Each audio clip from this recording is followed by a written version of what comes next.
My readers are probably going to kill me, Val McDermid announces cheerfully when we discuss the ending of her latest novel. Her new Tony Hill and Carol Jordan book, Insidious Intent, is published on Thursday, and the reaction of fans to how she has chosen to end it will be interesting. There's a certain fear of being stoned in the street, she chuckles. We meet at the Theakston Old Peculiar Crime Writing Festival in Harrogate, where McDermid is practically royalty, and she has murder on her mind. This is not unusual, she says quite frequently a pleasant weekend away will turn her thoughts to homicide. There was the time when she spotted a wedding party during a crime and mystery conference at her old college, St Hilda's, Oxford, and by the end of the afternoon it seemed to me that the logical thing that was going to have to happen was that the bridegroom would be dead by bedtime. And by the end of the weekend I had the basic shape of the story in my head. That flight of fancy turned into the 2010 novel Trick of the Dark. And then, more recently, she and her partner went on a boating holiday. In France you can moor up anywhere, and in order to facilitate this they give you 5 sharpened steel stakes, about 2 foot long, and a big hammer. And I'm looking at this and thinking, isn't that a great murder weapon, and we're cruising through wooded banks with no access from the road. And I'm saying to my partner, this is a perfect murder here. By this time my partner is inching away from me. So, we were on this lovely romantic holiday, and my thoughts turned to murder. She pronounces the word with obvious relish. This is a writer who heartily enjoys being immersed in crime writing. She is one of the co-founders of the Harrogate Festival, and chooses 4 debut authors a year to showcase in its New Blood panel. SHE's looking for voices that are distinctive and fresh, she says, and is perfectly placed to see how the genre stays current and reflects pressing social issues. Recently, she has identified writers such as Joseph Knox, whose debut is A Dark Tale of Manchester Life, and illegal high Susie Steiner, who writes about struggling families, What Mrs. May Calls Just About Managing, and Eva Dolan, who concerns herself with immigrant communities in Peterborough. I think there's a real sense of how this form of writing can really shine a light on what's happening, McDermid says, proudly. Robson Green in Wire in the Blood, based on characters created by McDermid. Photograph ITV Coastal Production. If the hypothesis is correct that sales of crime writing soar during troubled political times, then the genre must be thriving. But McDermid thinks it's not so simple. I can't actually think of a time in my adult life when we haven't been living in troubled times, she says. I think what we have now is a greater perception of the troubled times around us, and that's partly because of the 247 news cycle. The consolation of crime fiction for the reader, she suggests, is that although terrible things happen, at the end there is some sort of resolution. The value of crime fiction for the writer is slightly different. People can read these books and be afraid, but in a safe way, and that I suppose gives you the freedom to explore other things in the book. You can write about politics, you can write about relationships, you can write about landscape, you can write about whatever you want to write about and frame it in this shape.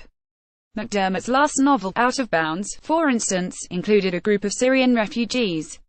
Insidious Intent sees psychologist Tony Hill and Detective Chief Inspector Carol Jordan chasing a serial killer who picks up women at weddings, and later murders them. The reader knows who the killer is, and what his motives are, and certain scenes cleverly illustrate the new law that made coercive control illegal as of December 2015. I don't do it with any sense of banging the drum, she explains. But I do it because things come along that interest me and I think will interest my readers and maybe open up people's eyes to something they weren't aware of before. Crime fiction has flourished since McDermid started writing it in the 1980s. When I started out it was quite narrow in many respects, she says. Mostly in the UK what was being written was either village mysteries or police procedurals. Having grown up in the 50s and 60s in Kirkcaldy, a former mining town on Scotland's east coast, she didn't see how she could translate her own experience into a crime novel a la Agatha Christie. It's not very much like St Mary Mead, she observes. After university, she trained as a journalist, and worked for 14 years on national newspapers, eventually becoming the Northern Bureau Chief of a Sunday tabloid. Her first novel, Report for Murder, was published in 1987 by the Women's Press. What convinced McDermid to begin writing was the new wave of feminist private eye novels coming out of the US in the 80s. A friend who lived there had sent her a copy of Indemnity Only 1982, the first Vi Warshawski novel by Sarah Paretsky, and that for me was a really exciting moment. It was a novel that had an urban setting, which right away fitted much more closely to my contemporary experience of the world. It had a female protagonist who had agency, a brain and a sense of humor.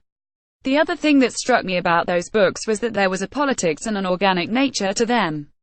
The crimes that happened in those books happened because it was that kind of city, it was the kind of politics that ran the city, because these industries operated there, because that kind of corruption happened there. There's a lot of cozy crime that feels like a murder's been randomly bolted on. And Paretsky and Sue Grafton and Marcia Muller didn't feel like that. And that excited me. McDermid's fiction was exciting too. Not least because it had lesbians in it. When Report for Murder was published in Russia in 2001, she recalls, it was the first novel to be officially available with a lesbian protagonist. It went straight into the bestseller list at number 3. She proudly says the book has never been out of print in 30 years, and that women still approach her at signings to tell her how much those Lindsay Gordon novels meant to them. I think part of the reason it has persisted is that I never wrote books that were about the issue of being a lesbian, she says. Lindsay is a reporter who solves crimes who happens to be a lesbian. So that's part of her identity. But the books are not about the terrible crisis of realizing you're a gay, or coming out, or those elements. I grew up at a time when there weren't any templates for living a lesbian life unless you wanted to be called Stephen and wear a suit and kill yourself. So if I did think of anything in terms of the politics, I suppose I wanted the next generation of lesbians to have something a bit more cheerful to read. I wonder if her publisher had any qualms about publishing the first ever lesbian detective stories.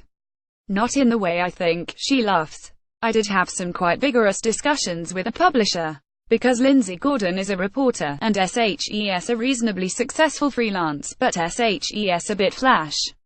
Her nickname is Splash Gordon. And SHES got a sports car. And the editor was like, I really don't think this is an appropriate vehicle for her to be driving. Could you perhaps consider a Citroën 2CV or a Renault 4, because she was a lesbian feminist, and lesbian feminists didn't drive around in sports cars, apparently.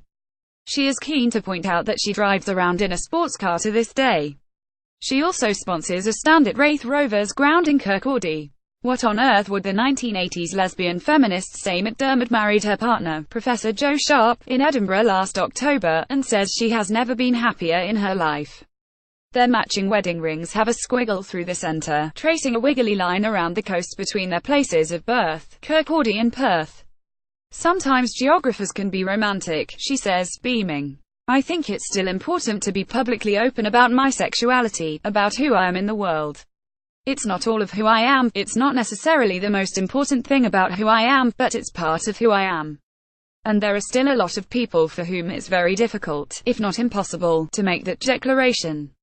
For the first time, McDermid has written a heartfelt Dear Reader note to reviewers, beseeching them not to give away the ending. The lesbian couple in Insidious Intent, Paula and Eleanor, have their own everyday problems to contend with in the shape of their teenage son, Torin. McDermid also has a teenage boy.